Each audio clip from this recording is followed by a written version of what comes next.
Hello, everyone, and happy Friday. It is that time of the week. The Cannabis Events Talk Show is here, hosted by Event High, and I am your host, Adelia Carrillo.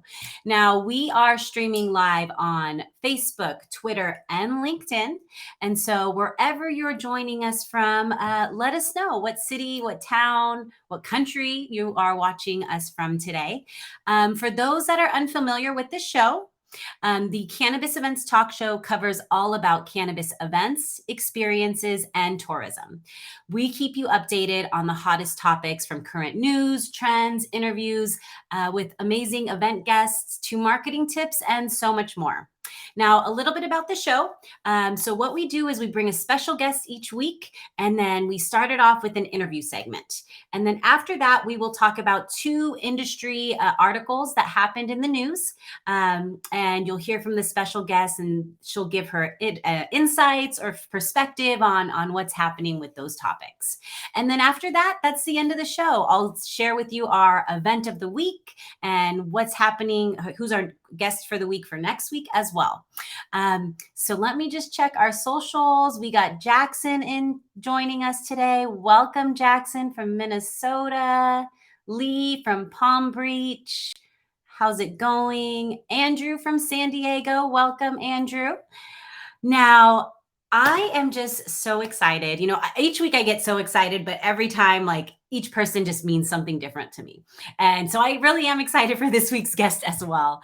I want to introduce you all to this week's co host. Her name is Taylor Blake. Taylor Blake is not only a leader in the industry, but a well respected community member and has grown up in the cannabis community.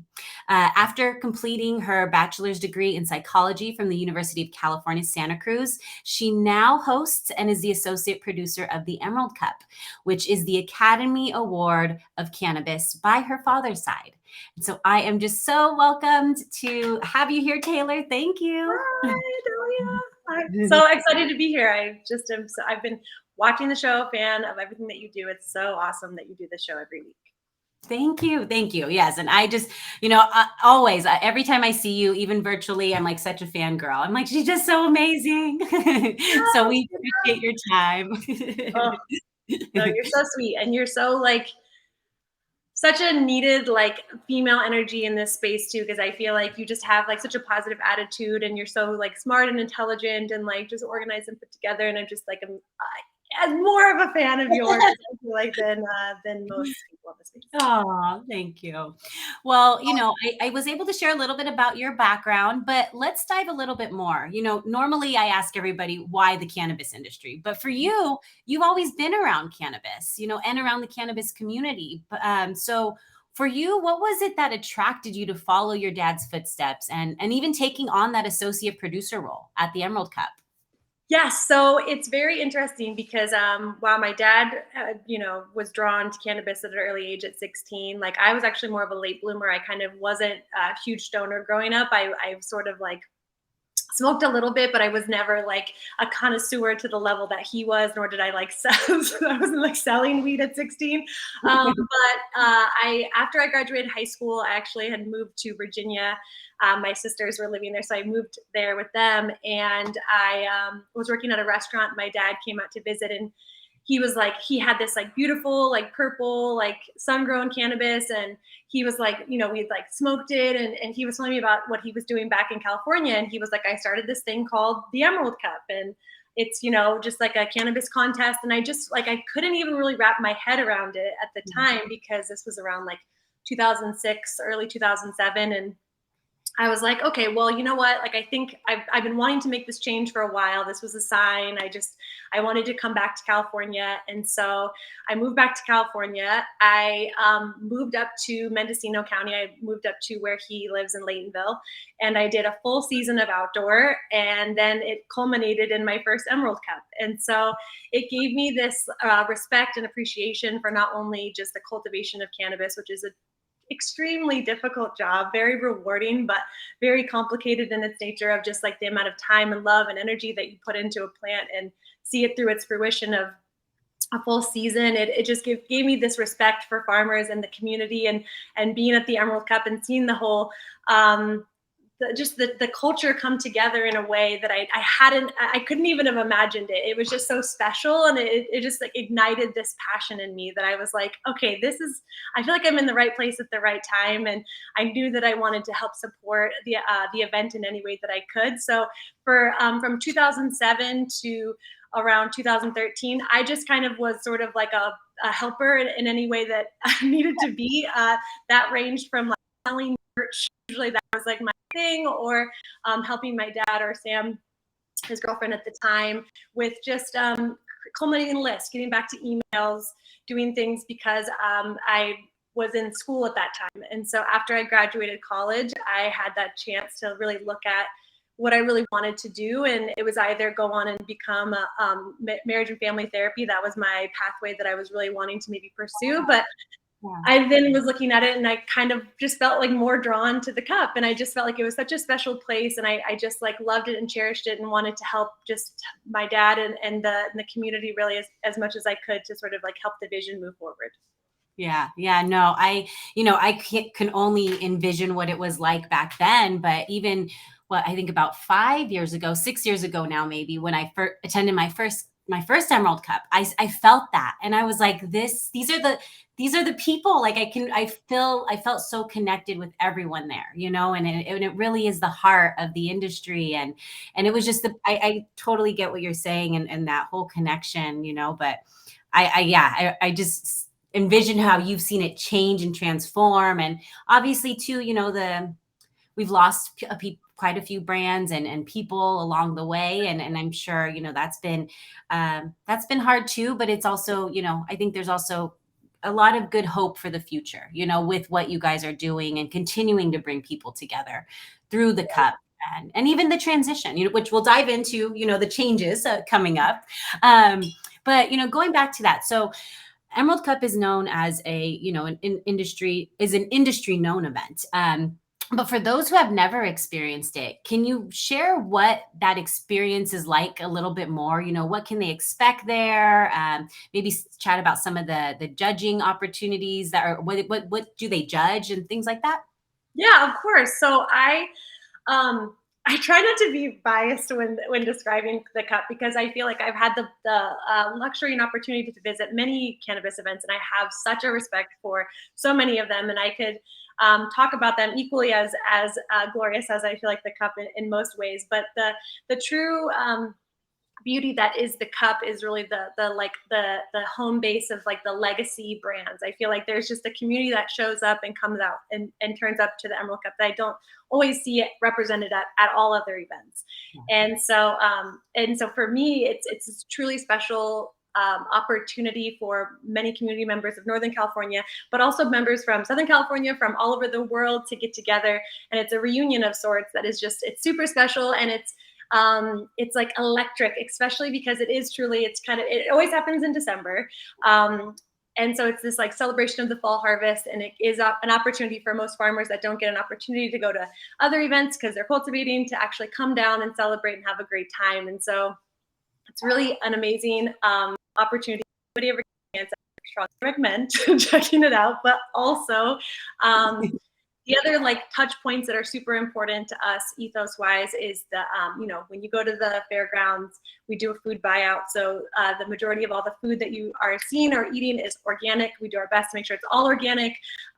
That's a huge piece that's really important to my dad, is just that making sure that all the holistic lifestyle, it's the food, it's the cannabis that you smoke, it's the clothes that you wear, it's all of it. So he really ensures that the Emerald Cup as an event is also represented there with the vendors that are there, and the food, and the speaker panels. Education is a huge piece of the event as well. So last year we did a smaller event just coming out of COVID.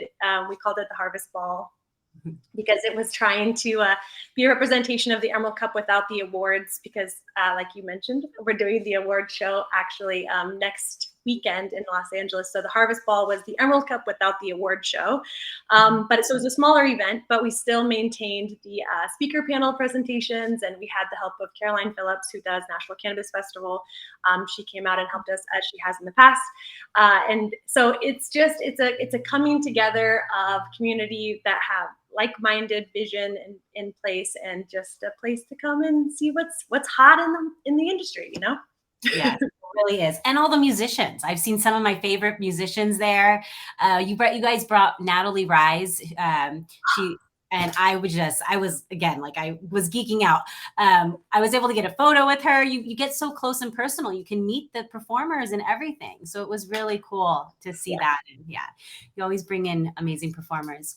The music is something that I always am like, I'm gonna see this band and I'm gonna check out this person, and then I like get to just see like snippets. Like last year it was Hyrie. I was like, I'm gonna be front center for her whole set, and I just kept like running by, and I would see like little moments of her on stage. But it was just, yeah, the music is equally as important as everything else, and so yeah, I appreciate you bringing that Yeah. Now, as the Emerald Cup or as the industry evolves, so does the Emerald Cup. And you have some upcoming changes, which we've kind of been mentioning. So you're heading down to Los Angeles, and you said it's this next weekend. So not this weekend, the following weekend. up. How is it going to be different outside of changing the location? Like, what else can they expect that's different? Yeah, so it's a unique moment in time for us as an event, and where we're sort of pivoting with our ideas of moving forward, because the event and the award show have always been hand in hand. So, and that's always been such a beautiful, special part of the event is the award show, and seeing the winners and seeing the brands and being at the event together. COVID sort of gave us this opportunity to sort of look at like how our timeline is with the event and the award show, because it's always this rush at the end when we're in December, where it was like the fall harvest. Okay, so now we get the competition windows open. Now we get the judges their stuff, and then they have to judge it really quickly, and then we have to get the results in, and then go run up on stage and say them really quick. And so, since we didn't have the physical event in 2020, we just had a digital award show.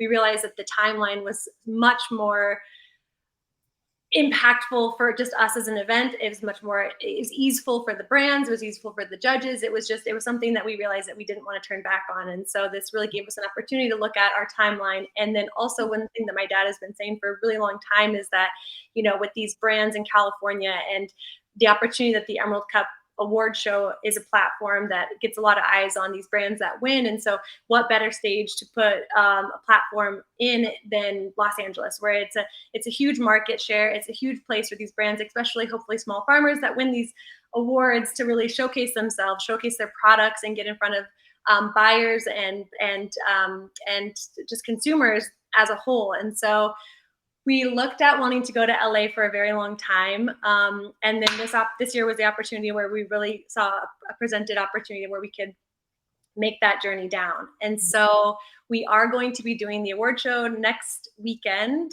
in Hollywood. We were originally going to do it with Green Street, and we have the most love and respect for everyone at Green Street. I'm hoping to still make it to Green Street Festival, at least for a part of the day on Saturday next weekend, just to see their building. It's beautiful, and what they do there is amazing. And so, but we are going to be doing the award show at the Montalban Theater on Saturday evening. It will be able to be, it's a private show because it's just a small capacity. So we're going to be doing it as just the contestants, the judges, and very, very close-knit family members around us. And we're going to be able to stream it on Altered TV after the award show is actually are completed. And then the next award show, so that's where we're trying to figure out our details for the next event where everyone can attend. Oh, nice. And this one I heard on, you and your dad were speaking on State of Cannabis the other day. Is it a formal affair this time? Is that what I heard?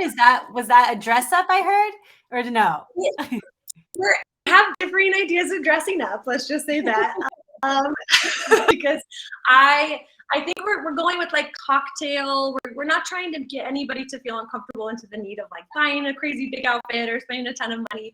But we want to just have everybody feel their best. This is truly a celebration of all the hard work that all these brands put into entering and all the judges do for judging. It is a huge task to judge some of these larger competition categories that we have. So it's just going to be a moment where we can all look our best, whatever capacity it looks like. I'm going to dress up. I'm really excited about it, because I live in Willits, I live in Mendocino County, and so I don't get very many opportunities to dress up. So I'm really excited about it. But we'll see. I've been trying to get Tim into like a nice jacket, but we'll see what we might turn up in the same thing. Who knows? There you go. I love that. Now, as you lead, the future of the Emerald Cup, what do you envision for the future, and what are your goals with the Emerald Cup? Yeah, so the real beauty that is in my experience, Emerald Cup is truly seeing the competition come to life. There's so many moving parts to it. We are a statewide competition, which means that we have entries and judges from San Diego to Humboldt to Nevada City and everywhere sprinkled in between. And California is a very large state, and so the amount of work that goes into it, not only from the competition side, but from these brands and from the judges. It's truly such a remarkable, special thing that I would love to bring this to other states, other countries, have the opportunity to do an Emerald Cup competition. We talk about this idea of doing regionals, having especially when federal legalization opens up and we have the ability to do interstate, maybe there is the opportunity to do like a, East Coast versus West Coast Emerald Cup, or just having an opportunity to bring the Emerald Cup competition in particular to other places, but also the event as well. Yeah. Well, and again, too, the biggest thing here at Event High, and I'm sure you all resonate too, is just the importance of events and for the culture, for the community, for the education of the plant. That would be huge. I'd be following, I'd be joining. Which and actually now goes to my question kind of about that. Why do you feel events play a pivoted role for the plant in the industry? I think it's such a unique space that I think is so necessary for people to come together. I think that especially what happened through COVID was seeing everybody separated, and what that sort of led to in the community was that it was like we need to have that space that people can come together. I love I feel like you and I've talked about before, like this opportunity for events to be like a memory maker. There's so many people that have come to events that have connected with their favorite brand, that they've met the farmer of this product that they've always loved, and been able to connect with the farmer themselves. They've been able to get more education on products, and or been able to hear directly from a brand how they created something, ask them questions. It just gives these opportunities for not only consumers, but for brands to really interact with each other in this way that not necessarily happens as much anymore. But I feel like it also is this opportunity too for the Canna Curious to also come sort of get an opportunity to see different products, hear speakers, hear, from brand makers themselves, and just get a chance to interact with one another. I think that events really are the first touch point, especially for the connoisseur level to the Canna Curious, to come together and just be together in one community. Yeah, that's so true. There's so many times where I've heard that, whether it's more people are coming to to the plant because of a medicinal journey, or they go to an event. They're like, my first thing was an event, and then that's what got me into it. So you're right. It is that easy kind of connection. Now, as an event producer, I'm sure you've been through it all. You've seen it all. You've had to figure it out. You've had to pivot. Like, what are some of the challenges that you have learned from that you can share with our audience so that other event hosts can maybe, not make those same mistakes? Yeah, Eve. I mean, I think it's don't take it one step at a time. I think that there's so many moving parts in events, and that's the beauty behind the scenes of events, is that sometimes people have no idea how much work goes into it, because every single little detail was created by the people that are putting on the event. So everything has to be thought of. And so it's to surround yourself with people that inspire you, to have a great team, to go into it, to know that not everybody is going to see everything that goes wrong, because that's the other piece there, is that there's times when I'm like, oh my God, the sign didn't get printed right. It's the event's over. We're going to fail. And then it's like, nobody even notices it, and they have a great time, and everybody has the best time. And it's like, there's going to be things that go wrong, and it's okay. As most of the time, it's okay. You just got to get through it and know that, you're just trying to create the best opportunity for people to come and create memories for themselves, to have a great experience. And so just to be prepared, to have a great team, and to have a good time. Love that. Now, I know you mentioned you are planning the upcoming event after the award show, but if there is a way for people to get involved with that, how can they, reach out? What is their best way? And maybe even what opportunities can they do? Is there volunteer, things like that? Yeah, well, we definitely always love volunteers. We have a strong tradition of volunteers with Emerald Cup that we love returning volunteers. We have this beautiful community of people that come back every year, and we are going to be doing an event in Northern California this winter. We could not do one. We're going to be doing one. We're just trying to finalize the details before we talk about it publicly. But so even if you won't be in LA next weekend, there definitely will be another Emerald Cup event that will be coming up right behind it that you'll have an opportunity to experience. And if you want to participate as a volunteer, please check out our website. Also feel free to, I think Adelia put in my LinkedIn, please contact me with any questions at any time ever. Like, I love to interact with people, especially from different states, different countries. If you have questions about events, please use me as a resource, and I would gladly answer any question that I have the ability to do so. When you mentioned, different people coming from different countries earlier, and you just said countries again, it reminded me of the time, I believe it was 3 years ago, and, or no, before COVID. So 4 years, I don't know where we're at now with COVID. But, going to I don't know, I'm drawing a blank of what they call it, but with Swami, their area at the Emerald Cup. Oh, Yeah. Yeah. So with Frenchie, when he would have his circle, the smoke circle, and one time we had, I think there was over 15 different country strains of hash in the hashish. And it was just such a thing that I remember to this day, of everybody passing it, everybody adding their own, saying what country they were from. It was just those things that I'm like, I can't ever experience this again. This was a lifetime. I'm like, can I just take a photo in my memory for that lifelong, Yeah. But No, that was the legacy of Frenchie is truly something that's so beautiful to see. It's he impacted so many people around the world, and I just feel so lucky and blessed to have had so many beautiful memories with him. But his his stories of the Emerald Cup, especially with the hookah, man. I mean, he brought the hookah to my wedding. So I have some beautiful photos. Yeah, so I have some beautiful photos of him at my wedding with the hookah. It was just, it truly was a space in which he made it accessible to reach out to him and connect with him and be with him at events. And I just feel like he touched the hearts of so many people. And that's the beauty of the culture. I truly feel like there are people that are so heart focused and community focused and have the power to enact real change and to get into people's spaces that I just feel like Frenchie's a great example of one of those people that we will always miss and always honor his legacy for sure. Yes. Yeah. Now we are going to go into the article component. So for those that are new here, how it works is I will give a brief overview of an article that's happened this week, and then Taylor and I will chat about it. So the first article is Carnival's San Francisco might have legal cannabis sales at its 2022 street fair later this month. So a bit about this article: permit applications have been submitted to bring legal cannabis sales to Carnival San Francisco on May 28th through 29th. There's a high likelihood that the carnival will be the first street fair with legal regulated cannabis use, is what this article states. How it's going to look is they're going to be dedicating a booth area in the carnival, which is where people will be able to consume their cannabis. The Carnival SF is specifically named in Madelman's legislation as an event that would be eligible to apply for cannabis sales or consumption event. However, the permit is not guaranteed at any given year, and permits have not been granted for this year yet. And the event is happening in 24 days.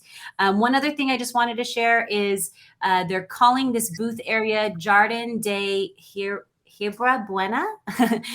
It would be in a gated area, 21 plus, and it'll be called California's Cannabis Garden at the Street Fair.